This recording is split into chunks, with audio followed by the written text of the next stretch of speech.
Where does Halo belong in terms of traditional science fiction? You know, it's somewhere between hard science fiction and space opera. It has this wonderful sense of drama to it. It's humans with their back against the wall fighting for their lives.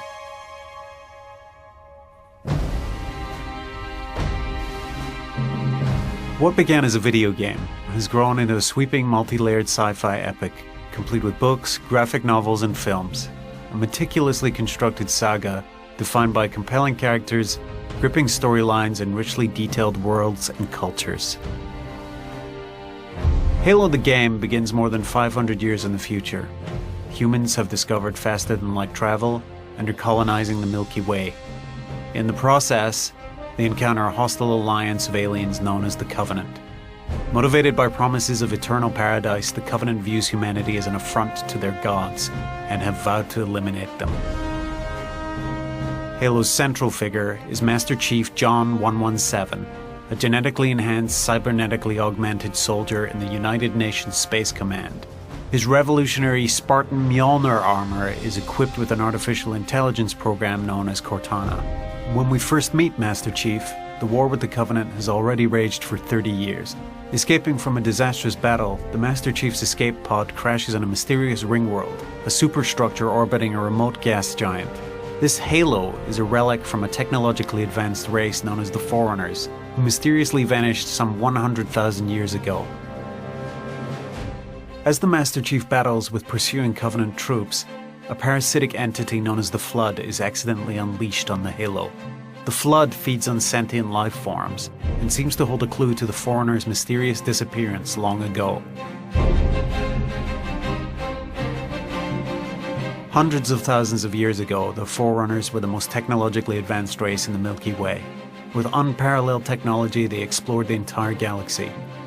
They used their profound wisdom and understanding to protect and guide the many life forms they encountered. And then came the Flood. The Flood is this parasitic organism that attaches to creatures with large brain matter, takes them over, uses their biological material to create more flood spores, and off you go. It's a terrible parasitic cataclysm.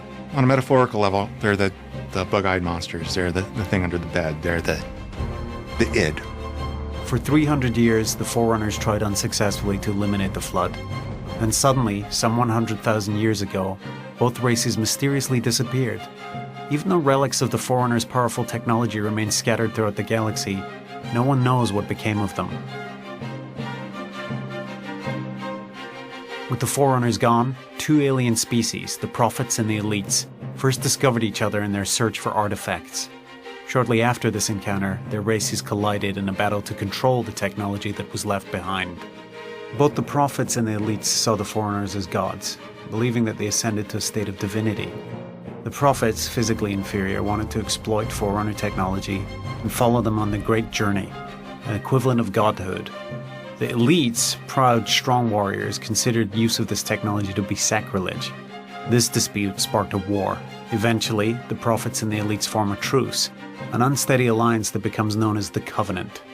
The Prophets agree to share Forerunner technology.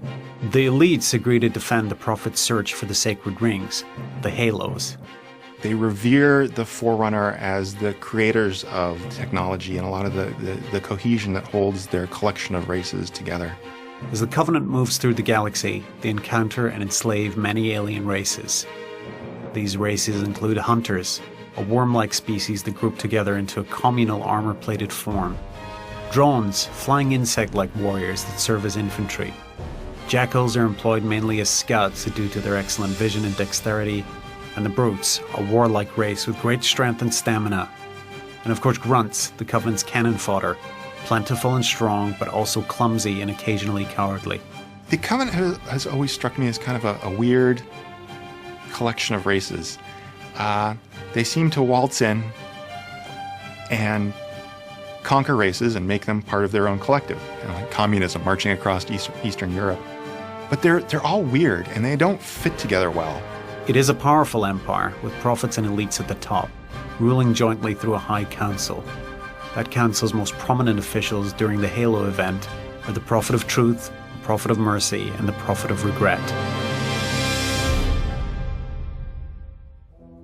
On Earth, overpopulation and dwindling resources force humans to look to other planets. It's a prospect made much more accessible with slipstream space travel in the year 2291, after the development of humankind's own translight engine technology. While inferior to the foreigners' faster-than-light travel, this technology nonetheless gives humans the means to aggressively colonize the galaxy. It was wonderful. They sent their best and brightest out to those colonies. They started receiving all these wonderful, luxury goods and food. I mean, you can imagine a planet that had 18 hours of sunlight a day and had these wonderful alluvial volcanic plains where you could grow crops with 10 times, 20 times the yield. So why not put all our farms on a distant world like harvest? So it was a great time of economic prosperity, and of course it didn't last. To deal with growing planetary conflicts, the United Nations Space Command is formed, becoming Earth's primary military force. By 2390, 210 worlds are occupied by humans. These are known as the inner colonies. Within 100 years, the interstellar empire grows to over 800 planets. Once they started going out further and further into space, into what was called historically later the outer colonies, they no longer had the best and brightest to send out. And as things got further and further away from Earth, the ideologies of those colonies changed a little bit, and they were further removed from Earth, almost like the American colonies were removed from the British Commonwealth. The inner colonies, closer to Earth, are more developed and politically stable. The outer colonies are responsible for providing raw materials to those inner colonies. This leads to friction and frequently open rebellion, compelling the UNSC to establish headquarters on a planet known as Reach, and Reach becomes humanity's most heavily fortified world.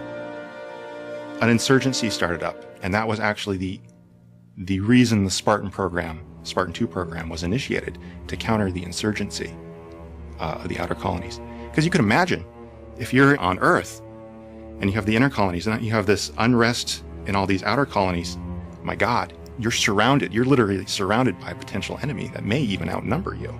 The psychology of that situation must have been fascinating for the people who were making decisions on Earth.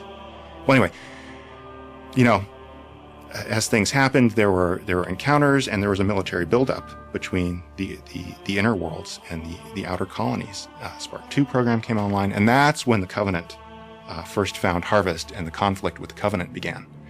And it's just a remarkably good thing that we had that insurgency ahead of time, or the Covenant just would have waltzed in completely unopposed, because we wouldn't have had the Spartans, would have had an adequate military, and of course that's when the games began really at the height of that conflict.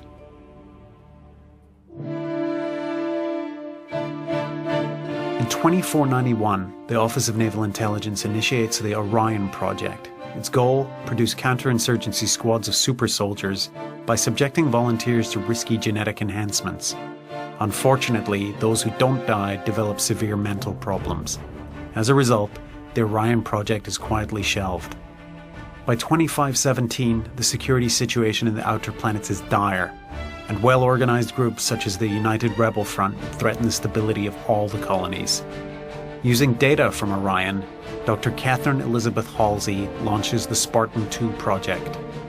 Spartans are kidnapped as children at the age of, roughly 6, taken away from their parents and inducted into this world of violence and a regimen of discipline and real horror. Only 33 subjects make it to active duty in the year 2525. These walking weapons of war are stronger, faster, and smarter than normal soldiers. Each of these Spartans wears special Mjolnir assault armor. Advanced piece of engineering, costs as much as a UNSC destroyer, probably harder to make too. It's a series of strength multiplying and reductive circuits that multiply strength and speed. It really is a terrible thing that Halsey came up with in response to an insurgency. Rather than diplomatic solutions or conventional military solutions, they came up with this. And this specifically was, in order to indoctrinate the biological inserts into the Mjolnir armor, they needed to do that at a very early age. So they screened the population for the right DNA, and they were stealing children. They were stealing 5- and 6-year-old kids.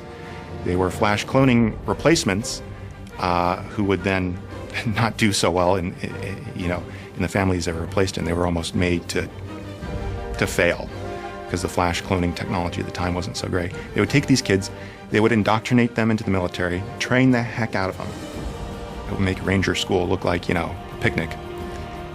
Then, when they reach puberty, they would actually biochemically and biomechanically manipulate their bodies with almost a 50-50 failure rate. When I say failure, I mean some of those kids would die, some of them would be, hideously malformed afterwards, but those that survived had, incredible bone density, incredible muscle density, higher chemical response times in their myelin sheaths, so they were better, faster, stronger, with all this military training. The armor is also capable of housing a smart AI, an artificial intelligence free of restrictive programming, allowing it to learn and grow intellectually and to develop its own distinct personality.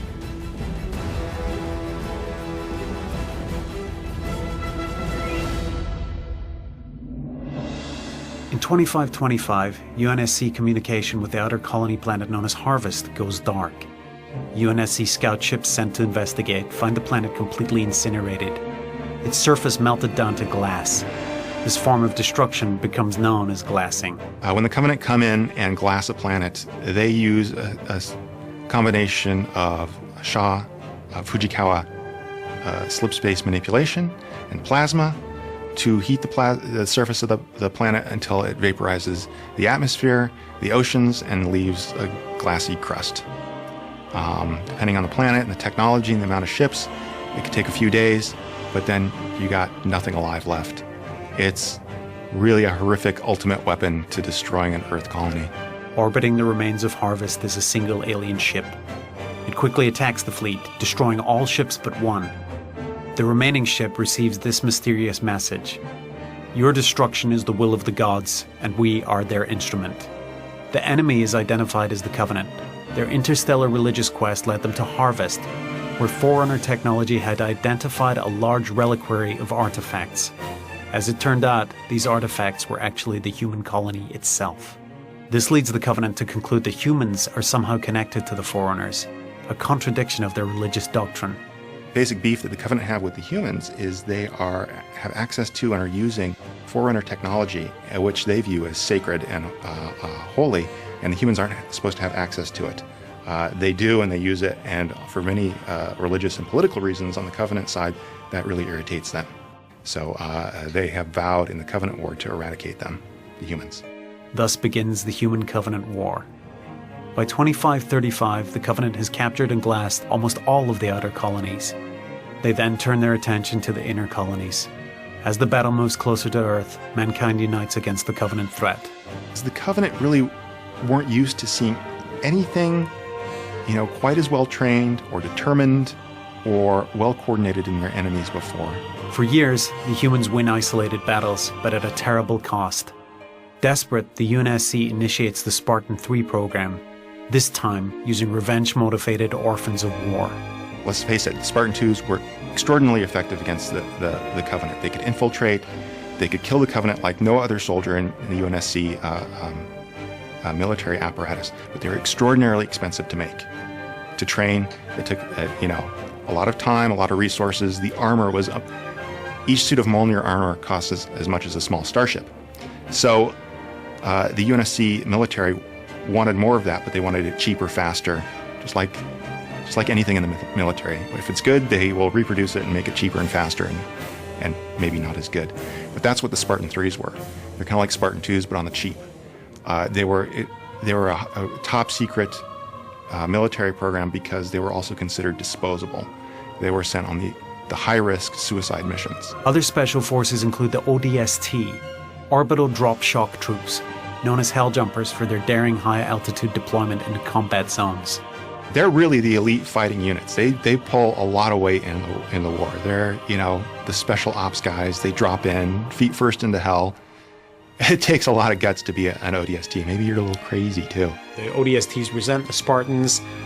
They think that Spartans are spoiled, that they get all the best equipment, and the beauty of that rivalry is completely one-sided. The Spartans don't care about the ODSTs at all, really. They just care about the job at hand.